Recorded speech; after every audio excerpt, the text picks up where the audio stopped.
সমাজের উপর নির্যাতন, বাংলার উপর নির্যাতন ইত্যাদি করে যাচ্ছে। এবার আমি আপনাদের আরেকটি সত্য আপনাদের জানাই, এই যে বসন্তকুঞ্জের যে বস্তিটা জয় হিন্দ কলোনি, এই জবরদখল বস্তিতে প্রায় ৮,০০০ মানুষের বাস। আর এই ৮,০০০ মানুষের মধ্যে মাত্র ৫-৭,০০০ মানুষ হিন্দু, আর বাকি যারা আছে তাদের সবটাই হচ্ছে মুসলমান এবং বাংলাদেশি মুসলমান, বাংলাদেশ থেকে আসা অনুপ্রবেশকারী, অতএব রোহিঙ্গা মুসলমান। অতএব আমি মনে করি তৃণমূল কংগ্রেস এই আন্দোলন করে, তৃণমূল কংগ্রেস সংসদে প্রশ্ন করে ওই জয় হিন্দ কলোনি রোহিঙ্গা মুসলমান আর বাংলাদেশি মুসলমানদের চিহ্নিতকরণের কাজটা করে দিয়েছে, যাতে দিল্লিতে যখন এসআইআর এর কাজ শুরু হবে তখন খোঁজাখুঁজি আর করতে হবে না, একদম এক নাগারে পাকড়াও হয়ে যাবে কারা বিদেশি ভোটার, কারা বিদেশ থেকে এসে দেশের মাটিতে দখল করেছে। অতএব আমি পরিষ্কার করে বলতে চাই, জয় হিন্দ কলোনিকে নিয়ে মিথ্যাচার করতে গিয়ে উল্টো ওই এলাকার মানুষকে, ওই এলাকার মুসলমান সম্প্রদায়ের বাইরে থেকে বিদেশ থেকে আসা সম্প্রদায়কে বেকায়দায় ফেলার কাজ তৃণমূল কংগ্রেস করেছে, নিজেদের বাঁচার জন্য ওদেরকে বেকায়দায় ফেলে দিয়েছে। অতএব এটাই তৃণমূলের মিথ্যাচার। আমি পরিষ্কার আপনাদের জানাতে চাই, আজকে আবার স্পষ্ট করে ইলেকশন কমিশন জানিয়ে দিয়েছে যে ভোটার তালিকা সংশোধনের কাজ হবে, অর্থাৎ এসআইআর হবে। তৃণমূল এখন চেষ্টা করছে নানাভাবে এটাকে পেছাতে। যখন দেখছে আর কোনোভাবে আটকানো যাচ্ছে না, আদালতের দরজাও খটখটিয়েছে, যখন আদালত স্পষ্টভাবে রায় দিয়ে দিয়েছে যে আধার কার্ড কোনোভাবেই নাগরিকত্বের পরিচয় হতে পারে না, বম্বে হাইকোর্ট পরিষ্কার বলে দিয়েছে যে Aadhaar card, ration card, voter card কোনোভাবেই নাগরিকের পরিচয় পত্র হতে পারে না, এটা ব্যক্তি পরিচয় পত্র হতে পারে।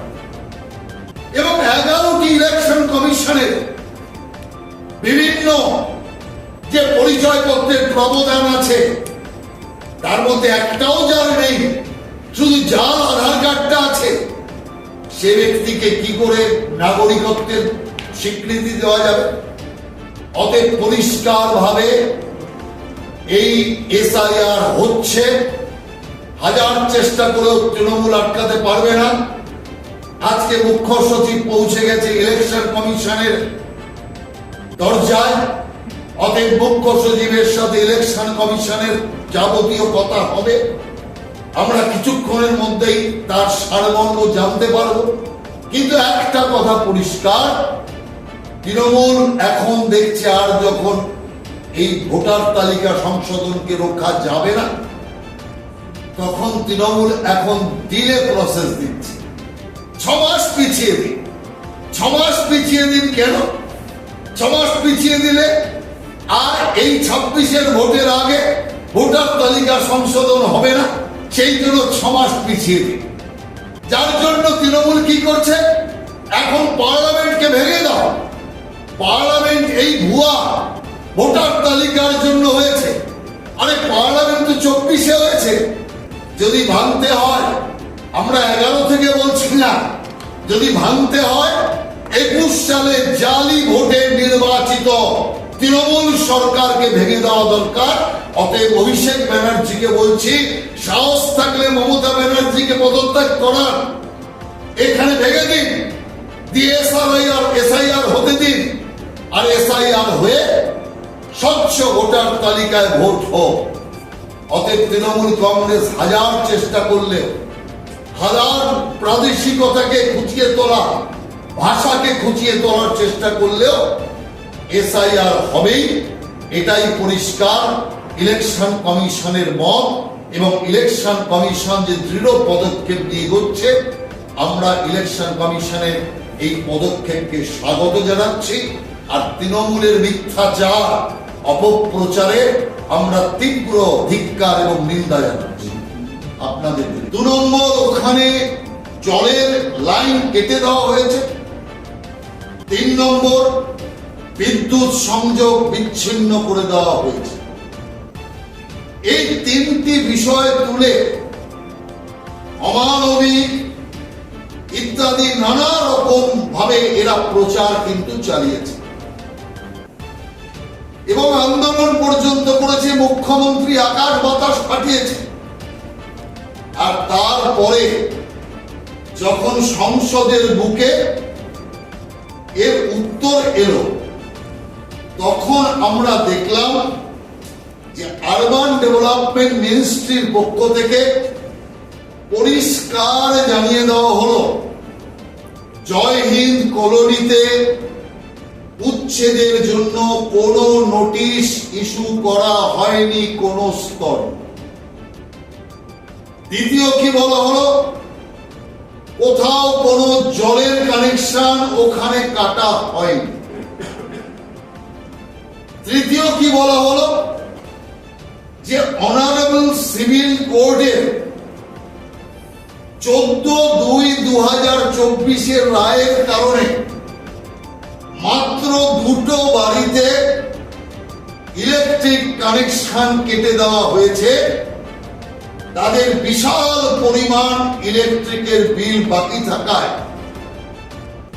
2টো মাত্র পরিবার, আর সেটাও অনারেবল সিভিল কোর্টের 14/2/2024 আদেশ অনুযায়ী।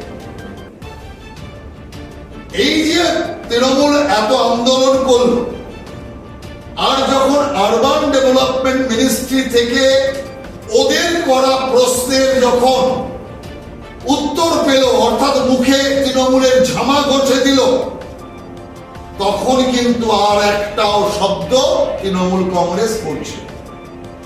সেই কারণে আমি মমতা ব্যানার্জিকে বলবো, বাংলার মানুষকে নিয়ে মিথ্যাচার করা, বস্তি উচ্ছেদের নামে